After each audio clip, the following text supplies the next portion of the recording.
Continuamos entonces en donde el ángel Gabriel se le aparece a Zacarías, el ancianito, que tenía esperanza en que vendría el Mesías, el Salvador, a la tierra. Y el ángel le dice que sí, que por fin viene Dios.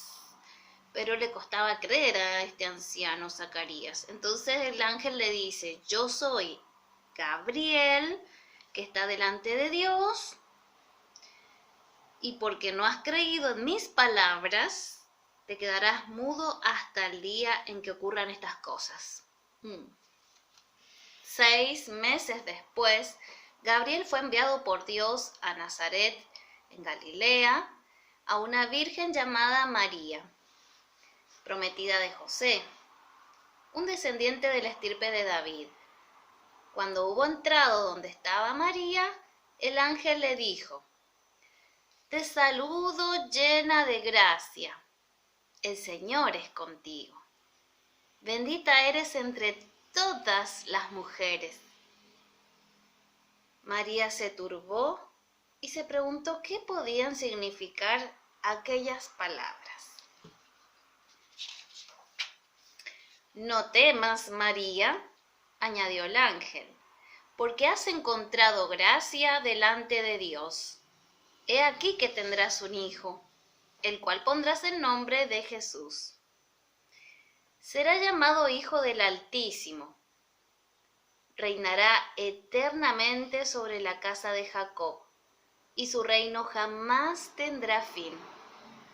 Y he aquí que tu prima Isabel tendrá un hijo en su ancianidad, porque nada es imposible para Dios.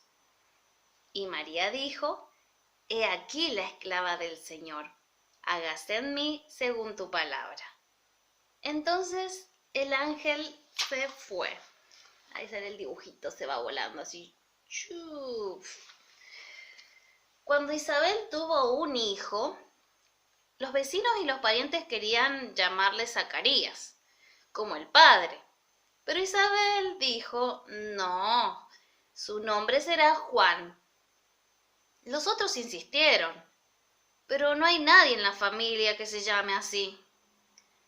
E hicieron señas al padre para que él determinase cómo debía llamarse. Porque recuerden que se había quedado mudo Zacarías. Se había quedado mudo, pero en realidad el ángel lo dejó mudo, por no creerle. Entonces se manejaban con señas con él, los parientes. Entonces, Zacarías escribió sobre una tablilla, porque no podía hablar. Entonces escribió sobre una tablilla el nombre de Juan. Y en aquel momento recobró el habla, o sea que creyó, hizo caso al ángel, le puso el nombre de Juan y ahí recuperó el habla, ¿sí? Milagrosamente. Se sanó. En aquellos días el emperador César Augusto quiso que los súbditos de su imperio se empadronasen. Todos debían ir a su propia ciudad para dar su nombre. También José, junto con María, su esposa, fue de Nazaret a Belén, que era la ciudad de David, de quien descendían. Mientras estaban allí, llegó el momento del nacimiento del niño. En Belén había mucha gente y todos los albergues estaban llenos. María y José solo encontraron lugar en un establo, donde le nació el hijo a María. Lo envolvió en pañales y lo puso en un pesebre sobre la paja.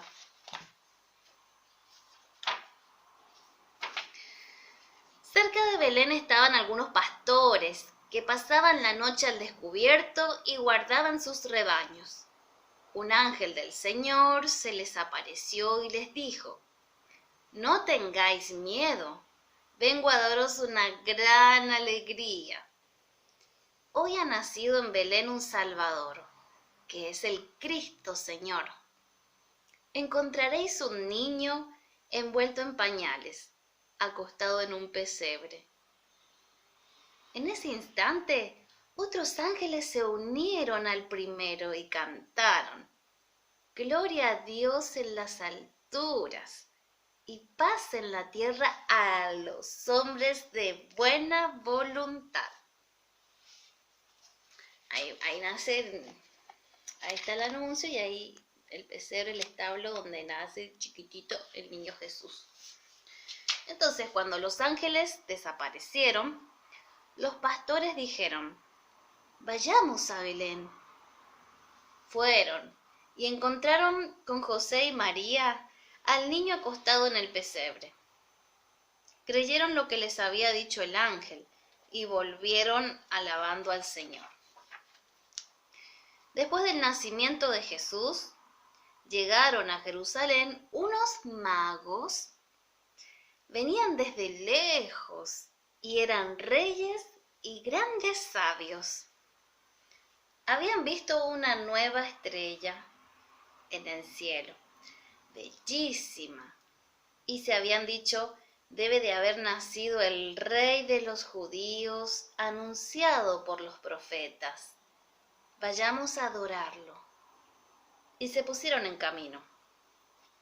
Iban los 3 reyes magos caminando por el desierto en busca con sus camellos, en busca del rey, del nuevo rey y verdadero rey y Dios. Los magos preguntaron a Herodes, rey de los judíos, en ese entonces, ¿dónde ha nacido el nuevo rey? Herodes se turbó, pero sabiendo por los sacerdotes que el Cristo debía nacer en Belén, respondió a los magos: id, y cuando hayáis encontrado al niño, avisadme, porque quiero ir a adorarlo. Entretanto, Juan Bautista seguía predicando a los hombres que hicieran penitencia por sus pecados. Se los reprochaba sin amagues y hasta se atrevió a decir al rey: ¿por qué cometes tantos pecados? El rey se enfureció mucho y ordenó a sus soldados: encarcelad a Juan. Y Juan fue encarcelado. Después que Juan fue encarcelado, Jesús se dirigió a Galilea, donde hizo muchos milagros. O sea que Jesús acá ya es grande, por supuesto igual que Juan. Entonces, ahí está Jesús de grande, ¿no? Ya había nacido, ya había crecido y está predicando, evangelizando, catequizando, enseñando a las personas, haciendo milagros también. En Galilea. Cuando llegó a Cafarnaúm, en las riberas del lago Tiberíades, empezó a predicar y a enseñar. O sea que Jesús se iba a muchos lugares a enseñar. La gente acudía en masa para oírlo. El reino de Dios se acerca, decía Jesús. Haced penitencia por vuestros pecados, porque reina Dios, ya no los hombres pecadores, sino Dios. Entonces había que convertirse ante el nuevo rey que era Dios, que venía a reinar. Un día que estaba cerca del lago, Jesús vio 2 barcas junto a la orilla, de las que habían bajado los pescadores para lavar las redes. Jesús subió a una de ellas, que pertenecía a un pescador llamado Simón, y le rogó que se alejase un poco de la tierra. Luego, sentado sobre la barca, instruyó a la multitud. Cuando Jesús terminó de hablar, le dijo a Simón: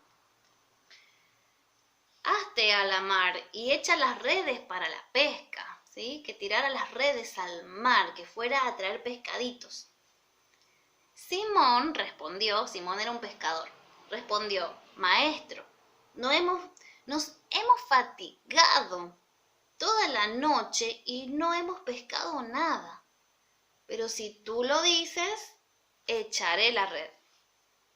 Así lo hizo y cogió tantos peces que la red casi se rompía. Entonces Simón hizo señas a los compañeros de la otra barca para que viniesen a ayudarlo, porque era tan pesado la cantidad de peces. Entonces vinieron y llenaron las dos barcas, los dos barquitos de peces, de tal manera que casi se hundían, ¿sí? De la cantidad de pescado que habían pescado gracias a Jesús, que hizo el milagro, ¿eh? Ahí está Jesús, no sé si lo ven ahí. Simón con los pescaditos en el mar, un montón de peces. Bueno.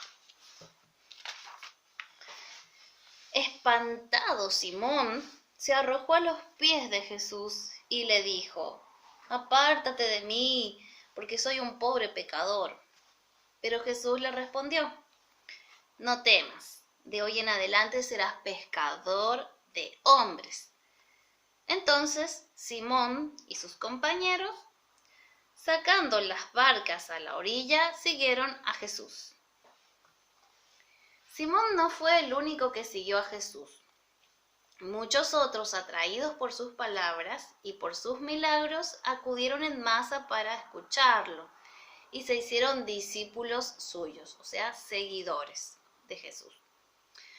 Una noche Jesús subió a un monte y oró hasta el alba. Luego llamó a los discípulos y eligió a 12 de entre ellos, a los que llamó apóstoles. Eran Simón, al que llamó Pedro, Andrés, Santiago y Juan, hijos de Zebedeo, Felipe, Mateo, Bartolomé, Tomás, Santiago de Alfeo, Tadeo, Simón el celador y Judas Iscariotes, que después lo traicionó. Había otro Simón, no sabía, el celador, dice.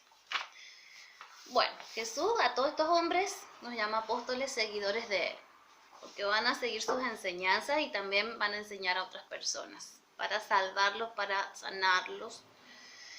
En fin, el apóstol Mateo era publicano. Los publicanos recogían los tributos para los romanos, pero muy a menudo tomaban más dinero del que debieran y se lo guardaban en su bolsillo. Eran mal vistos por los hebreos, que los consideraban traidores y pecadores. Un día Jesús vio a Mateo sentado en el banco del tribuno y le dijo: sígueme, ven. Mateo lo abandonó todo y le siguió.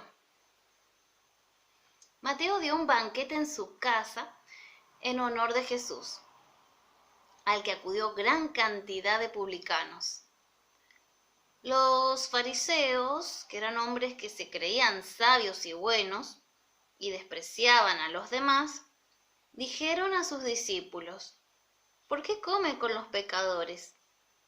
Jesús los oyó y respondió: no son los sanos quienes tienen necesidad de médico, sino los enfermos. Yo no he venido para los buenos, sino para los pecadores. Un día, Jesús subió al monte seguido de una gran multitud, y cuando estuvo sentado se le acercaron los discípulos. Entonces dijo así: bienaventurados los pobres de espíritu, bienaventurados los mansos, bienaventurados los que lloran, bienaventurados los que tienen hambre y sed de justicia, bienaventurados los misericordiosos, bienaventurados los puros de corazón y los pacíficos. Bienaventurados los que sufren persecución de la justicia, porque de ellos será el reino de los cielos. Y dijo también: amad a vuestros enemigos, haced el bien a quien os odia, orad por quienes os calumnian. Y si alguien os da una bofetada en una mejilla, ofrecedle la otra. Si os pide la túnica, dadle también